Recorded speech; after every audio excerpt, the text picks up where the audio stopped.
Welcome to today's KMWorld webinar, brought to you by Veritas. I'm Mary D. Ojala, Conference Program Director, Information Today, Inc.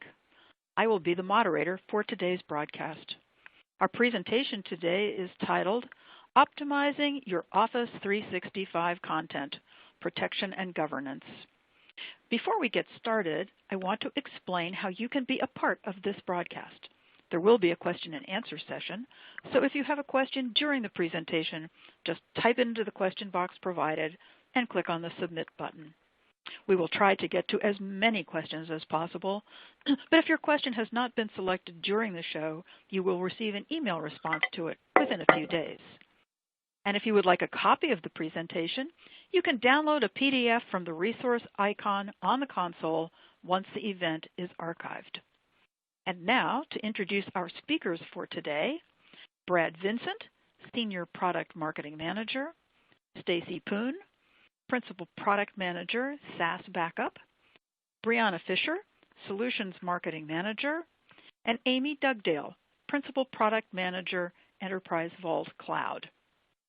To review the speaker bios, please click on the arrow under the speaker's photo. And now, let's move into today's presentation. So let me welcome Brad Vincent, Senior Product Marketing Manager. Brad. Thank you, Mary D. And hello, everybody. Thank you for joining today. We're going to talk with you about some key considerations and challenges in managing an Office 365 environment. And today we're going to kind of talk through at a high level some of those considerations, and then propose some different solutions that you may not have thought about in how to address Office 365 environments. As many of you know, and you may be at different places within your Office 365 implementation strategy, some of you may have deployed Office 365 some time ago. Some of you may be in the midst of a migration, and some of you may be looking at Office 365 for the future. And so, this will be probably review for some of you. But Office 365 really enables organizations and users within those organizations to collaborate, to work from anywhere at any time on any device. So it's made a tremendous shift in the productivity of environments utilizing Microsoft tools and platforms. As I mentioned, collaboration is a huge part of Office 365 with Microsoft Teams and online document sharing and OneDrive and all of the tools within the umbrella of Office 365 that enable geographically dispersed workforces to team together and work together to create new products, new tools, new platforms, etc. And really increasing productivity as a result through the cloud-based platform that Office 365 is based on. Now, for those of you who aren't fully familiar with the Office 365 product structure within the Enterprise suite of Office 365, there are three flavors, E1, E3, and E5. And just for a brief review, the E1 is kind of the base enterprise package. It, in fact, does not even include the Office applications, but it does include the Office Online suite, which is email, file storage, sharing, meetings, instant messaging, etc. And then when you step up to E3, you really, get into more of the premium features when you start thinking about security and compliance tools, things like that. And then E5 being the top tier, which contains advanced security features, analytics, voice, voice over IP and other capabilities, really extending a full-featured suite of applications and services to the largest of enterprise environments with the E5 suite. But when you look at that cost point, you have to consider, is all of that functionality necessary? With the E5 suite, or, might E3 be a better solution for my environment? And then even within the E5 suite, are all of the needs and challenges really being addressed from the perspective of information governance, making sure our data is protected, making sure it's analyzed and valued and retained appropriately. So those are some of the things we're going to dive into a little deeper in this webinar. So some key considerations for implementing your Office 365 environment, things that you've thought about across, all of your all of your data, all of your information, and it's no different with Office 365. You want to make sure, first off, that you have full flexibility with data recovery. Do you have the granularity? Do you have to recover to any point in time or any state that data might have been in from a recovery perspective? Redundancy and durability. For some industries and some segments, you have issues like 321 compliance, where you have to make sure data is retained in multiple locations, not just on one platform in one place. And then, of course, today we have malware, ransomware, malicious attacks, and so you want to make sure that you have the capability to restore perhaps months or years prior. And have the granularity and the ability to do that. Find data that may have resided, months ago on some system. Long-term preservation and availability. You want to make sure that, that data is preserved and fully available and searchable. And then you need to make sure that you're fully compliant. Constantly changing, regulatory requirements dictate that you've got to ensure that you have the capability to do full discovery actions, legal holds, and really facilitate that process through powerful advanced search capabilities. So lots of things to consider when you're implementing an Office 365 environment. So some of the challenges resulting from that, and I covered some of these when you think about protection, disaster recovery, single point of failure. With Office 365, one key challenge is you have all your messages, all your data residing within one platform and one architecture. So you don't have the redundancy that you might need from a compliance perspective. Another key consideration is visualizing your data and really being able to classify and understand the value of different data. What data do you want to keep? What data might you want to archive for long-term purposes? And what data do you just simply not need anymore and you can afford to dispose of? So understanding the value of different data, that's a really challenging thing that we're going to talk about some more with you. And we have some tools that help you do that. Compliance and eDiscovery, things like rapid search capabilities, not just classifying your data, but having the ability to utilize metadata and other tools and other search factors and classification factors and tags that allow you to really do advanced classification of your data. So you're truly classifying data based on its value, based on the potential need to retain it long term, and even things like audit logs. Audit logs are very important in Office 365. And within Office 365, you can retain those audit logs for 90 days. Those audit logs contain virtually every action, every activity that Office 365 environments do. And so, for many, many organizations, you want to be able to keep those audit logs well beyond the 90 days that are inherent within Office 365, the Office 365 feature set. Finally, support for legacy environments. Not all of you are going to have all of your data on Office 365 anytime soon. And so how do you integrate older email systems or other data repositories into your protection and your retention paradigm?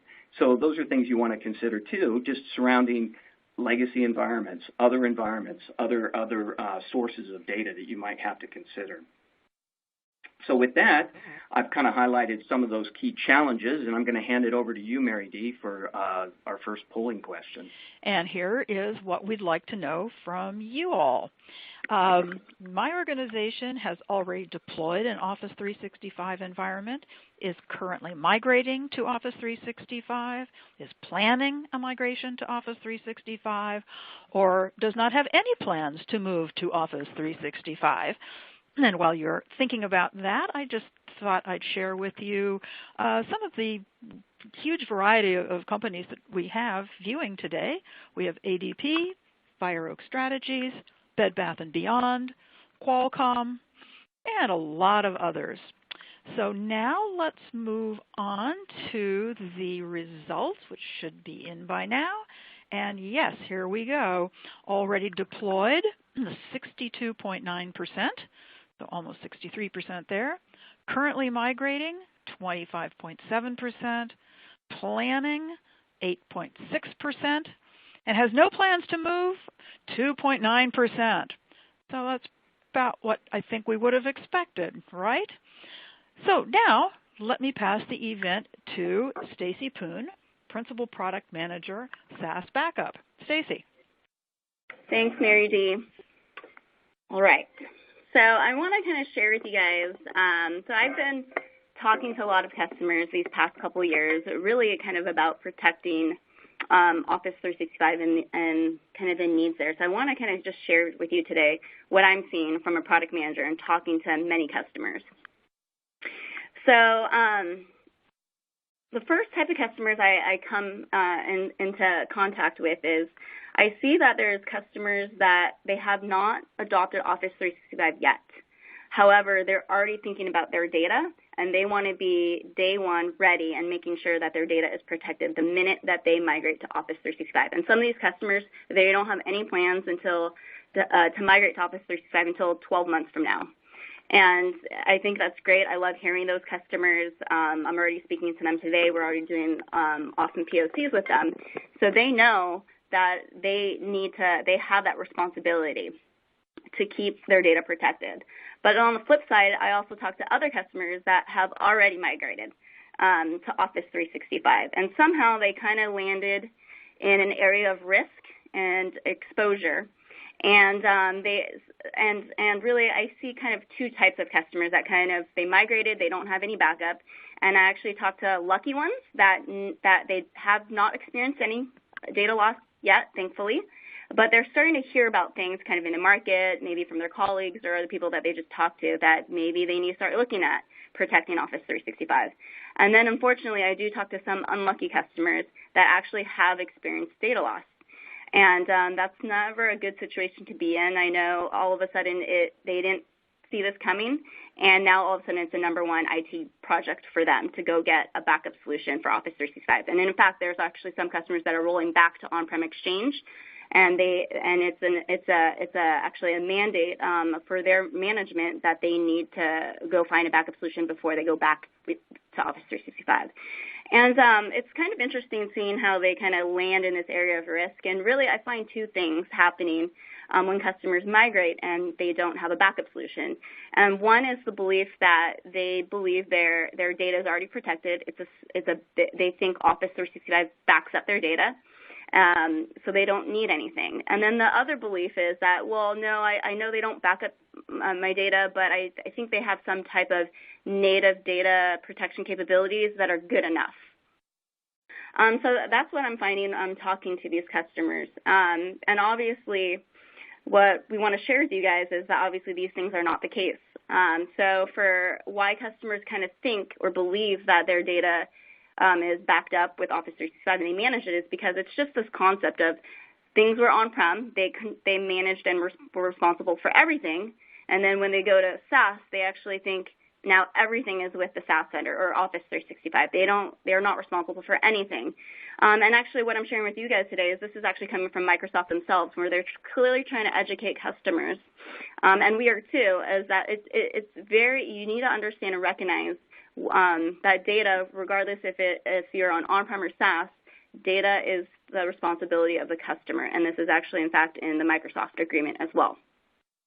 All the other stuff, that's what Microsoft is responsible, so managing infrastructure, security, network controls, and really their whole focus is to deliver you guys an awesome productivity tool, as well as maintaining the uptime to make sure that their services are always available for you guys. But then when it comes to the customer data, again, that's not their area of responsibility or control. That's solely the customer's responsibility. And then we start kind of, I talk to customers starting to try to maybe explore a little bit more about the native data protection. And we talk about this a lot with our customers. And what a lot start to recognize is that Office 365, it's great, but you still need backup for it. And I want to share with you guys 5 reasons why. backup is still needed. So first of all, Office 365 does not keep deleted items for long. So when a user deletes an email and then empties out their deleted folder or their recycle bin, retention starts to kick in on the Office 365 side. So for Exchange, it's very short. It's 14 days. It could get extended to 30 days if your IT team knows how to do that, but that's the limits right there. With SharePoint and OneDrive, once a user deletes a file and SharePoint empties out the recycle bin, then it kind of hits the site collection, and that's only retained for 93 days. And then, again, it requires the SharePoint administrator to go in to try to restore it for you. But really what we're trying to tell you guys here is, like, it's very short, and when I talk to many organizations, those retention periods don't meet the needs of many organizations. It's quite short. Many organizations have much longer retention periods than that. And on top of that, even though there's the 14 and 93 days, a user can also just purge the data, and it's gone even before 14 days or 93 days. So there's definitely potential for losing data, and I've heard customers kind of been through that experience already. It's not fun. Another thing Office 365 doesn't do, it doesn't protect from ransomware. So when you keep all your data in one basket, so in this case Office 365, and you don't have maybe a copy somewhere else, you're exposing yourself to ransomware. And when that happens, your only option to get the data back is you need to pay the criminal who has your data if you don't have a backup copy. So that's another thing to keep in mind. And customers also ask me about litigation hold. That's a cool feature that Office 365 has. But again, that shouldn't be used for backup. The whole purpose and the use case for litigation hold is for the eDiscovery use case. It's to help customers go through legal proceedings, and it really focuses on that. It's really not meant for backup at all, because really, where is the value in backup? It's when we restore data. And trying to restore from litigation hold is quite time-consuming. It takes about maybe 20 minutes to restore one file. And on top of that, if customers are using litigation hold for backup, they're actually starting to expose themselves to other liabilities, because now you have maybe all of a sudden now all your users on litigation hold, when really it was only meant to have a few users for litigation hold for a certain litigation case. And so these are things to kind of think about. And another thing, too, if you are using litigation hold for backup, when you need to restore an inactive user, so with Office 365, you don't need to pay for inactive users, but when you need to restore data from an inactive user, you now need to pay for that user because you need to now reactivate their account. So that's kind of another thing to keep in mind. And kind of like I mentioned before, why ransomware happens is a lot of companies focus and follow the backup best practice called 3-2-1. So 3 copies of data stored on two different devices, and 1 is stored off-site.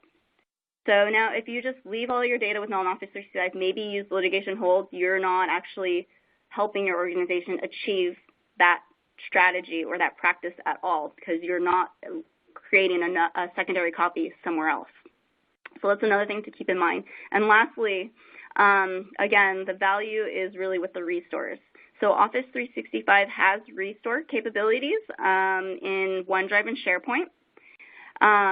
They have point-in-time restores, they call it. However, there's limits there.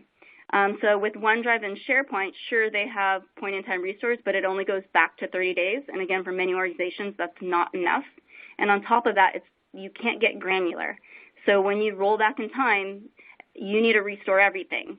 And there's many times, actually most of the time, when you lose the data, you're just restoring one file or maybe one folder. Well, with their restore capabilities, you have to restore everything. So you actually may be overwriting good files that are in good states. And then Exchange does not have point-in-time restores. So a lot of times you need to think about, can you really achieve your RPOs and your RTOs with just relying on Office 365? And at least for all the customers I've been talking to, that's not the case with them.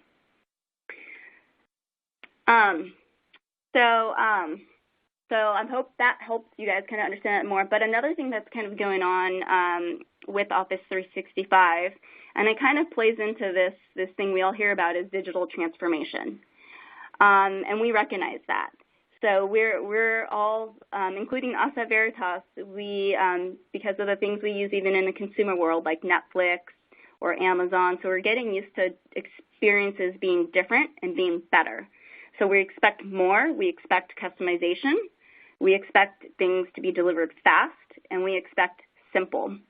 And Office 365, they're kind of going this way too, with obviously the move from on-prem to Office 365 and online. And then so we here at Veritas, we are definitely thinking about these things, and we recognize these things of our customers too, because besides just backing up data, which is extremely important, we're also seeing that we need to meet the experiences that are now different. The expectations are different, and we need to start kind of addressing those things of how we deliver our solutions as well. And then so for here at Veritas, what we do is we protect Office 365 with our product called Veritas SaaS Backup, but we're also thinking very purposely about how we deliver. We have a solution that's comprehensive. We protect Exchange Online, OneDrive, SharePoint, groups, and teams. So we protect a lot of data types within Office 365. We are able to provide multiple restore options. Our service, it is hosted. It includes storage, implementation services, tech support, 99% uptime, all that good stuff.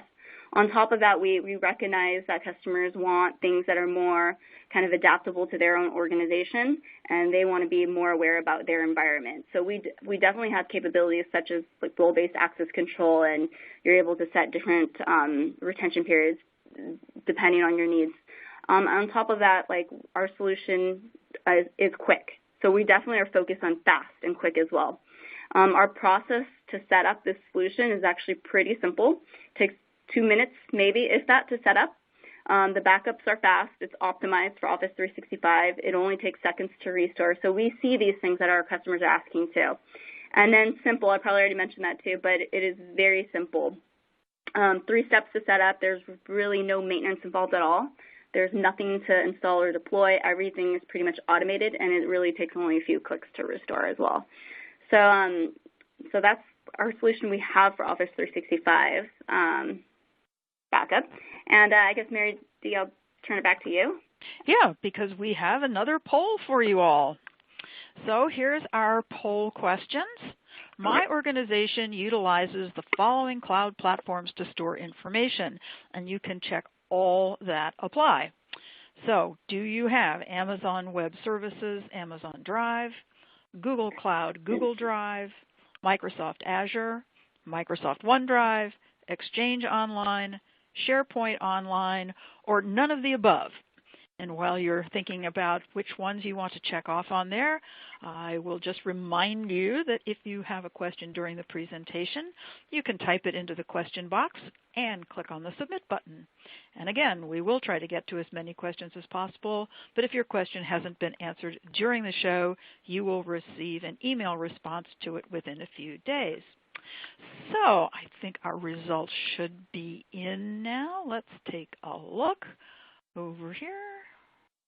And what have we got? We've got Amazon Web Services, Amazon Drive at 21.7, tied with Google Cloud, Google Drive, Microsoft Azure, 34.8%, and then we've got a huge 87% for Microsoft OneDrive, 34.8% Exchange Online, and tied with Microsoft OneDrive, we have SharePoint Online.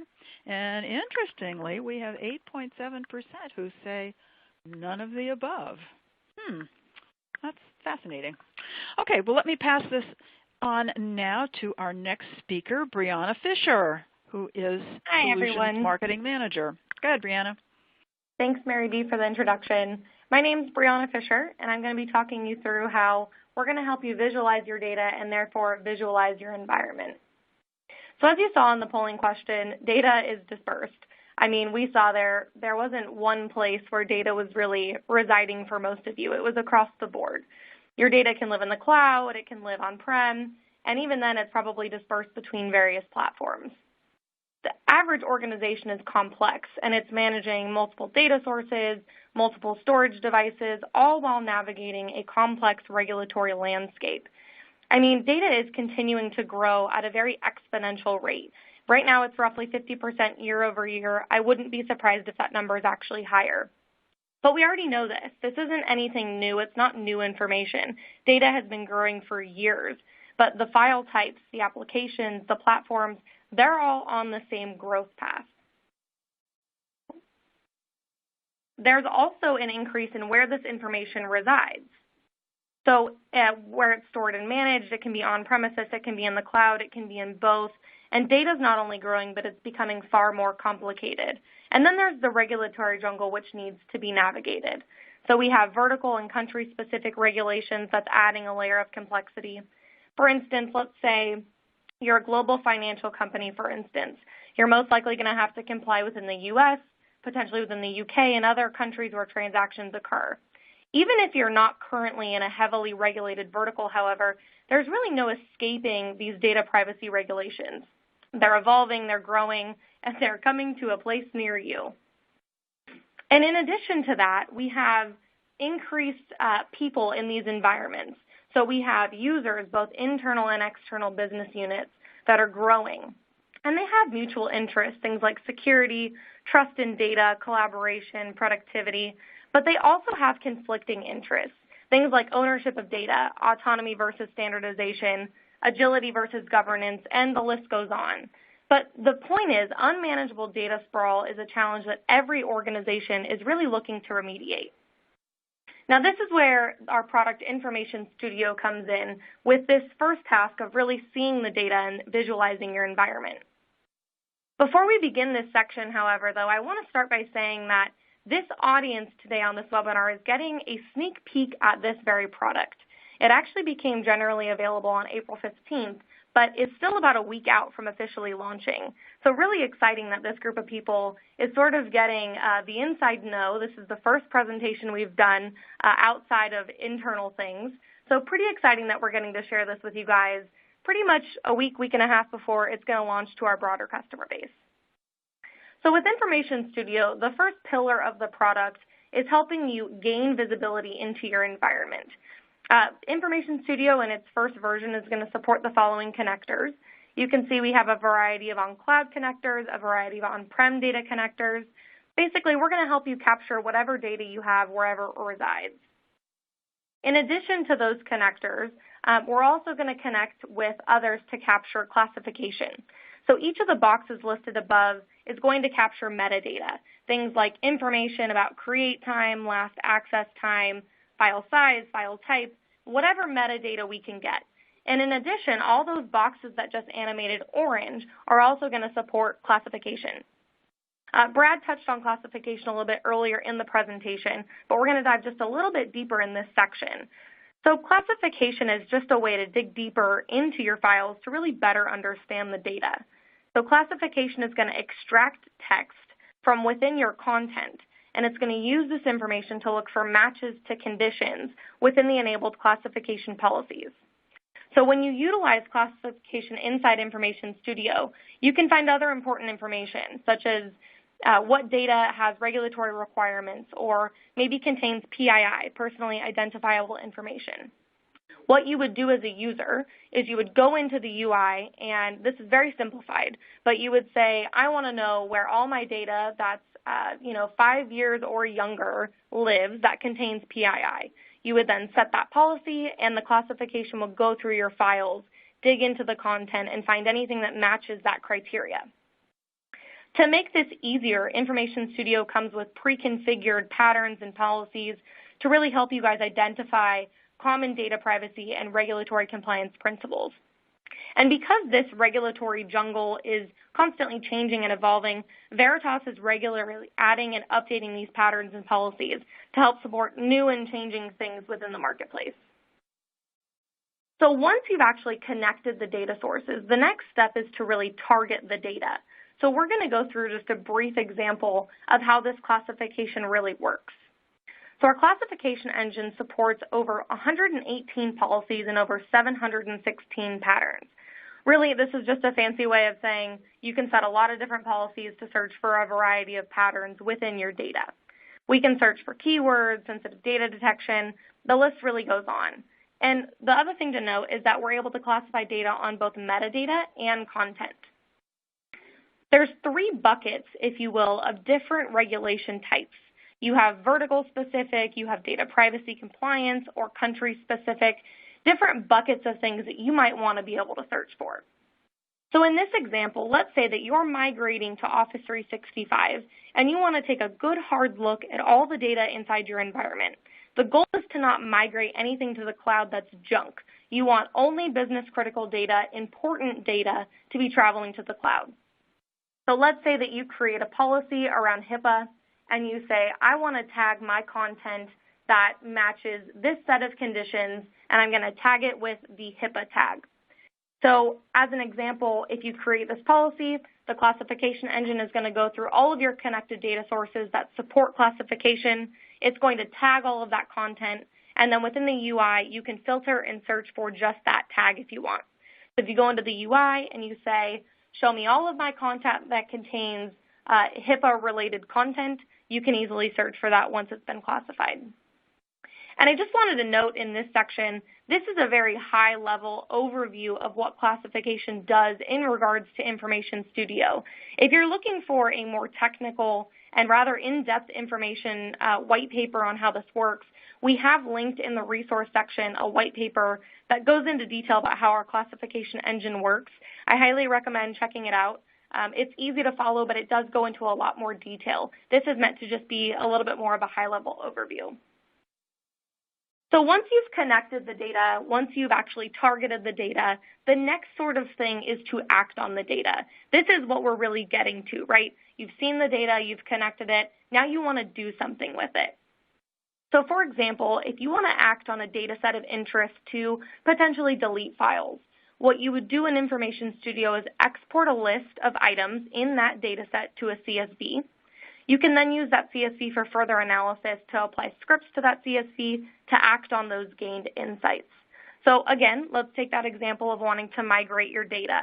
So Information Studio is going to allow you to filter and choose the data that you want to look at, so you're not migrating all this junk from on-prem to the cloud.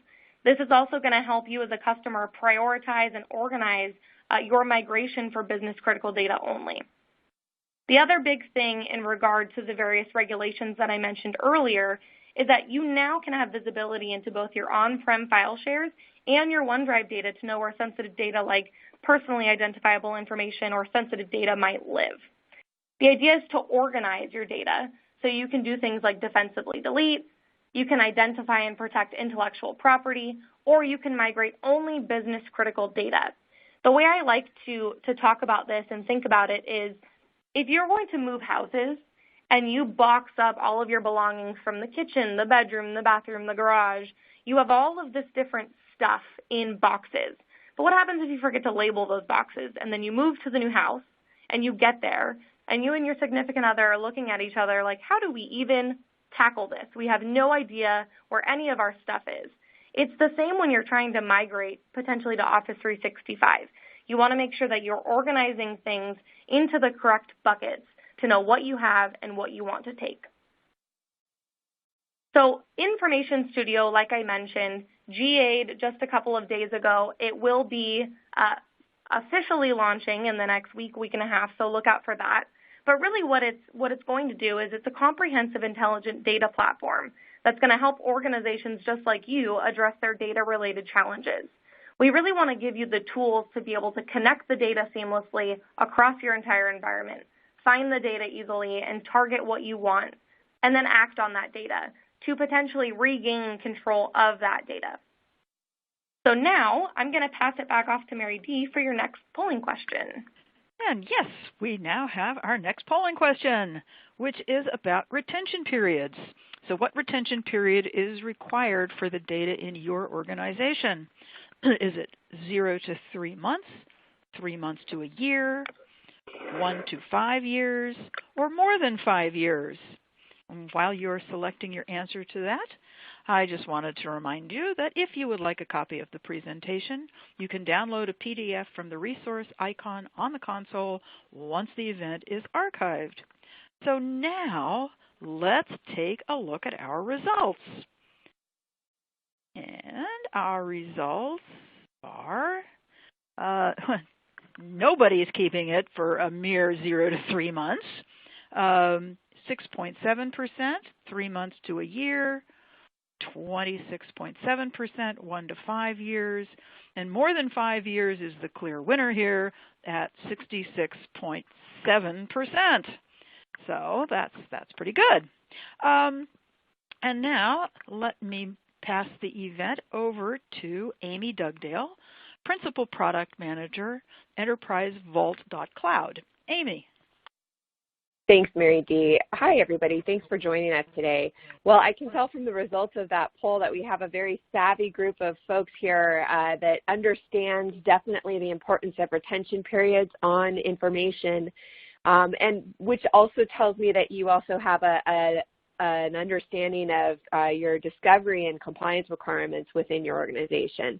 So what I'm really here to talk to you today about is, how do you satisfy your information governance requirements with Office 365, and what are the ways that you can kind of maximize the value of your Office 365 deployment by also employing a third-party information governance solution. Mary D., can you tell me if the slide advanced? I think so. Okay, perfect. I just wanted to make sure I had that correct. So, why do organizations archive? And I get asked this quite frequently. And something that Stacie and I both run into quite frequently is, what's the difference between backup and archiving? And so the way that now this is an oversimplification, but it's kind of a good rule of thumb to get to do a level set on what the difference is. We say, backup is for recovery and archiving is for discovery. So a lot of what I'll be talking to you today about in terms of optimizing your Office 365 investment has to do with things like your legal discovery processes and your regulatory compliance processes, your retention, and things of that nature. So similar to Stacie, I speak to a lot of customers that either have gone to Office 365 or are planning to go to Office 365. So as I speak to you today, please understand, what I'm sharing is based on all of these different customer conversations I've had around Office 365 and the information governance requirements that our customers still see as they make that move. So for many of my enterprise customers want peace of mind knowing that their Office 365 data is being immutably captured, indexed, and available for search at any time in the event of a legal matter or a compliance audit. So for my customers with a high number of discovery requests or compliance audit requests, for example, the big thing, and I know I've got several words on this slide, but the big thing I hear from them is, I want to know my information is in a third-party archive and that is preserved and searchable on demand when I need it, so that when legal comes knocking or when the compliance team comes knocking, I'm able to easily produce that information for them, or better yet, give them delegate access to the archive with, of course, whatever parameters you want to have in place, and give them that ability to do those searches and to do rapid discovery searches and apply instant legal holds. And then furthermore, simplify the migration process. So again, when you're thinking about your repositories for your Office 365 content and beyond, a third-party archive is going to give you portability, so that right now the best platform for your organization may be Office 365, but there could come a point in time where potentially there's a new mail platform that, many years down the road, where there's a new mail platform, and you want to have that peace of mind knowing you can just take all of that archived information that you have those retention periods on, which many of you said, yes, we're retaining information for 5 years or longer. You want to know that that archive is going to move with you regardless of the mail platform that you're on.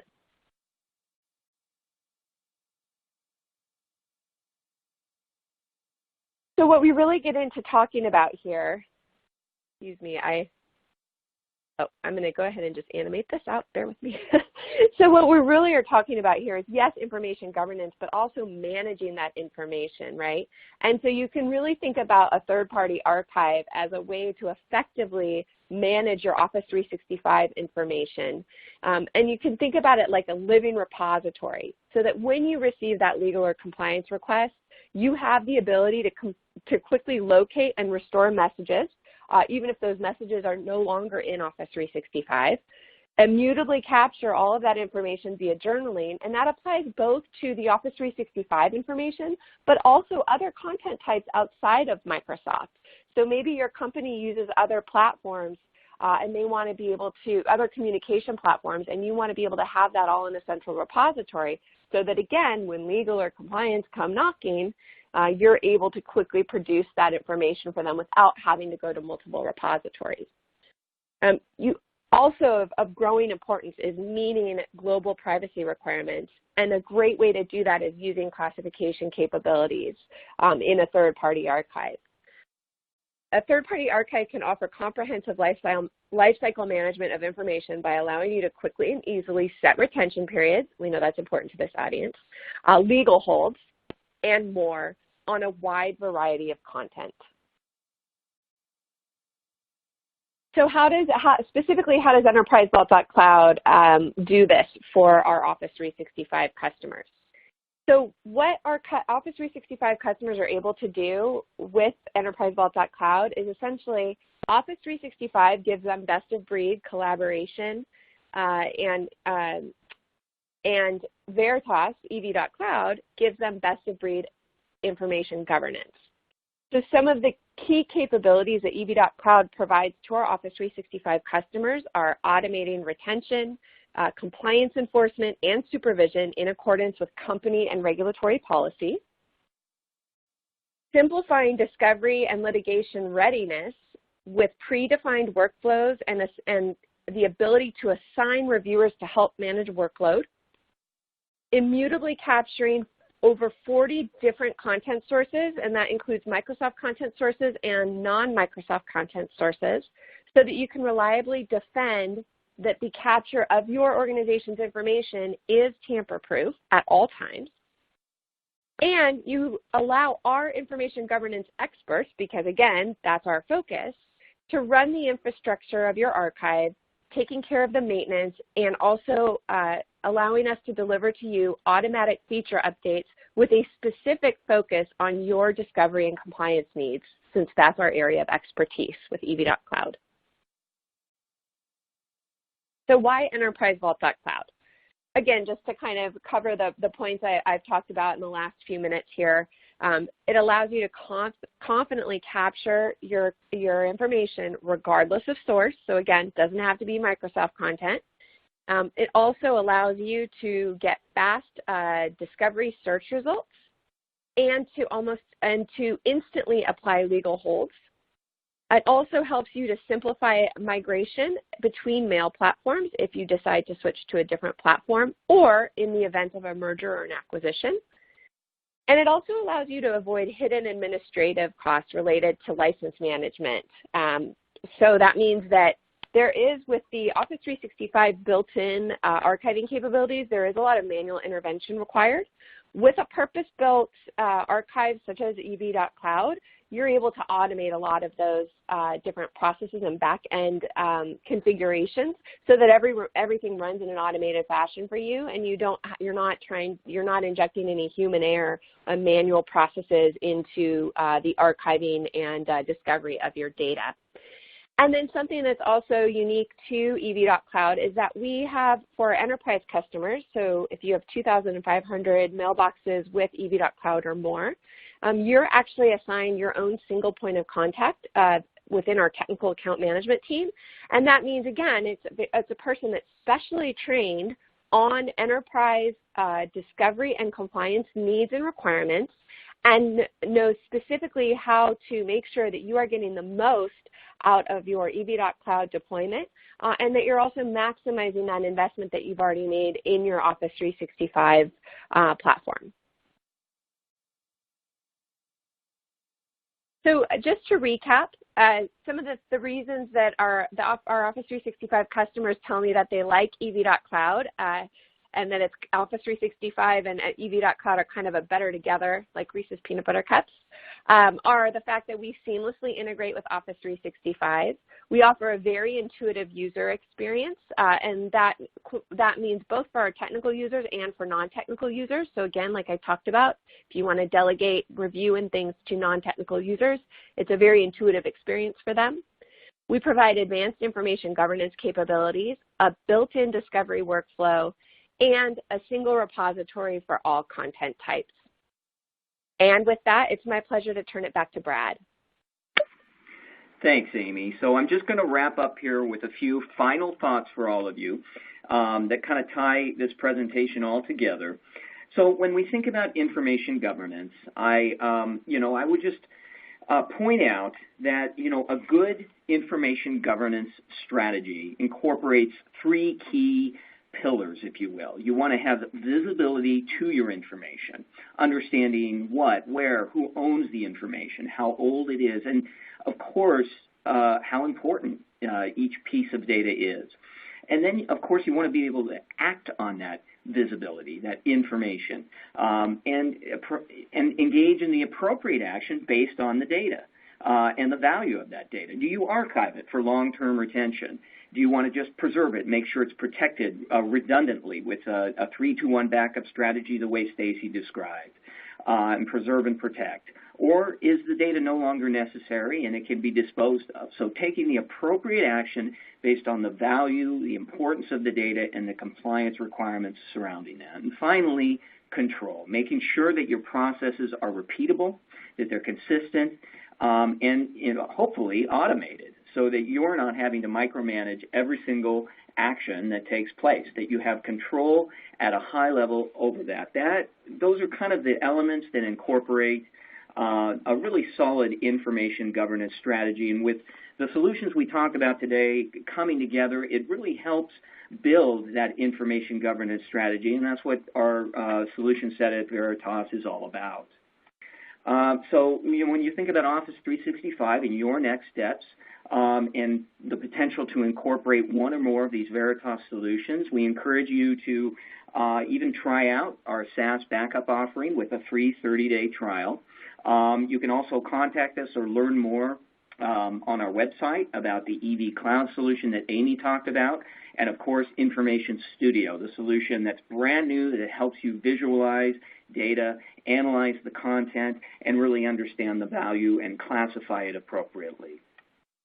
So next steps, we actually have a solution page that highlights all three of these products, and the link is here, but you'll receive these slides in a PDF format as well after the webinar. I already mentioned the trial for SaaS Backup. That's something everybody's willing or able to do. Just feel free to go to Veritas.com, the products page, and then search on the menu for SaaS Backup, and you'll see the trial link right there. But of course, you can also contact your Veritas reseller or sales rep for more information or demos of these solutions or any others within our portfolio. And watch for more Veritas-sponsored events in the future from KMWorld, because we'll be highlighting other solutions in the future for you. And thank you for joining. So I'm going to hand it over to you, Mary D., for wrap-up and Q&A. Okay. Well, thank you, all four of you, for these great presentations. And now we do have some questions from our viewers. There is a question about resources here, and I'll direct this one to Brianna. This person wants to know, where would I find the white paper that you talked about? Yeah, so there should be a link provided in the resource section. I'm not sure if we put that in the resource section or not, but I can reach out specifically to provide the link. Okay, very good. And another one for you, Brianna. What is the best way to extract knowledge from Office 365 so that it can become knowledge articles in ServiceNow? Yeah, I believe that question came from Dan. And Dan, I'm going to have someone on my product management team reach out to you. I think there's a great conversation there, and I'd love to connect you with my team. So I'm going to have someone reach out individually and get that conversation started. All righty then. Action in action here. Stacie, is SaaS Backup designed only for Office 365? Good question. So with SaaS Backup, we do protect Office 365, but we also protect other SaaS applications as well, such as G Suite and Salesforce. So our solution, SaaS Backup, we're really focused on the SaaS workload protection, so we protect more than just Office 365. Okay. This one is for Amy. How does ev.cloud differ from Enterprise Vault? I think you were mentioning both of them there. Sure, great question. So Enterprise Vault.cloud is delivered, is a software as a service.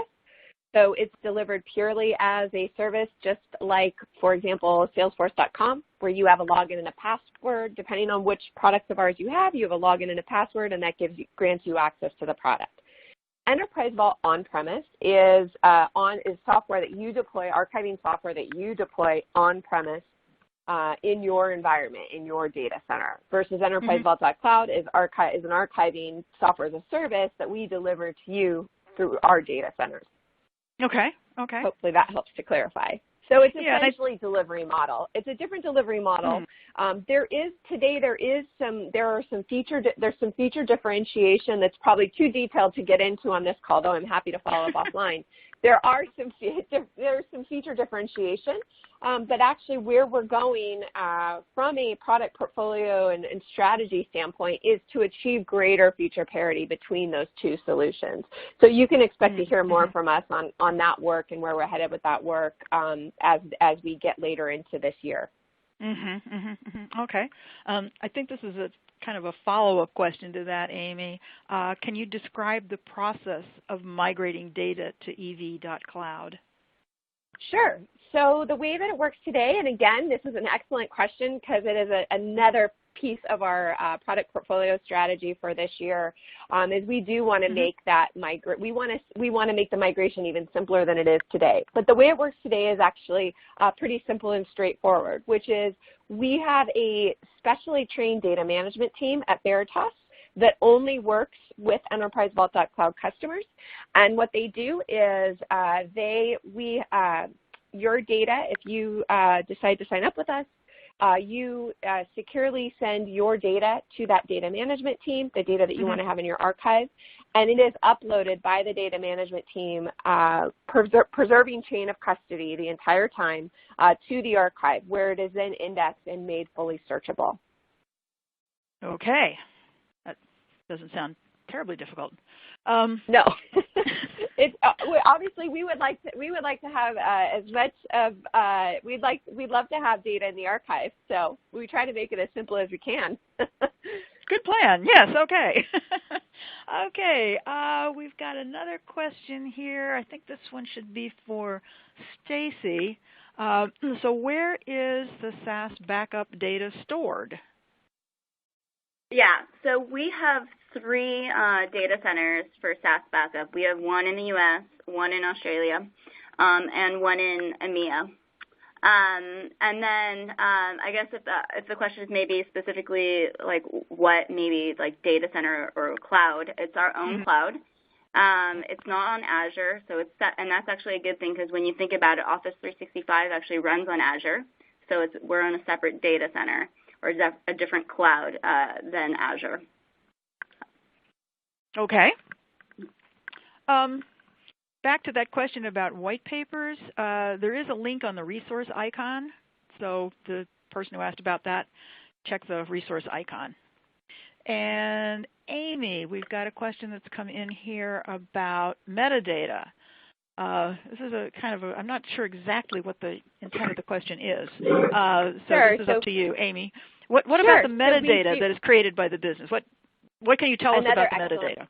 Another excellent question. So if the metadata is associated with a content type that ev.cloud captures, a content source that ev.cloud captures, that's absolutely something that we do preserve within the archive. And again, talking a bit in the future here, but we are that metadata can be searched today, and we're also, as the year goes on, looking at ways to enhance the metadata search even further. So that is a great question. It's something that is top of mind for many IT professionals, compliance professionals, and legal professionals, because we know that sometimes the kind of, what do you say? Sometimes the needle in the haystack is in the metadata. So we realize that's something that's very important. Yeah. So you're seeing people becoming more interested and aware of metadata? Well, absolutely, and I mean, I'm not versed on the latest case law. I'm not an attorney, but yeah, that is something that we see more and more of our enterprise customers making sure that making sure that they're capturing it, and making sure that it's searchable. Yeah. Okay, very good. We've got one more here for Brianna, I think. Veritas had a product called Information Map, and how is that different from Information Studio? Yes, there was a product called Information Map, which was mainly a data visibility tool. What we did is we took the features from Information Map, we used it to create Information Studio, and we augmented those features and added a layer of classification. So the main difference as it stands now is that classification into the data. Coming in the next couple of features, there's going to be a lot more exciting things that we're adding into the product. But that's how they're differentiated right now. Okay. All right. Well, good to have the clarification. Absolutely. Okay. Unfortunately, that is all the time we have for questions today. And we apologize that we were unable to get to all the questions. But as I stated earlier, all questions will be answered via email. So I would like to thank our speakers today, Brad Vincent, Senior Product Marketing Manager, Brianna Fisher, Solutions Marketing Manager, Stacie Poon, Principal Product Manager, SaaS Backup, and Amy Dugdale, Principal Product Manager, Enterprise Vault.cloud. If you would like to review this event or send it to a colleague, please use the same URL that you used for today's event. It will be archived for 90 days. Plus, you will receive an email tomorrow with the URL to view the archive within approximately 24 hours. And just for participating in today's event, you could win this $100 American Express card. The winner will be announced May 1st. Go to KMWorld.com to see if you're the winner. And again, thank you for joining us.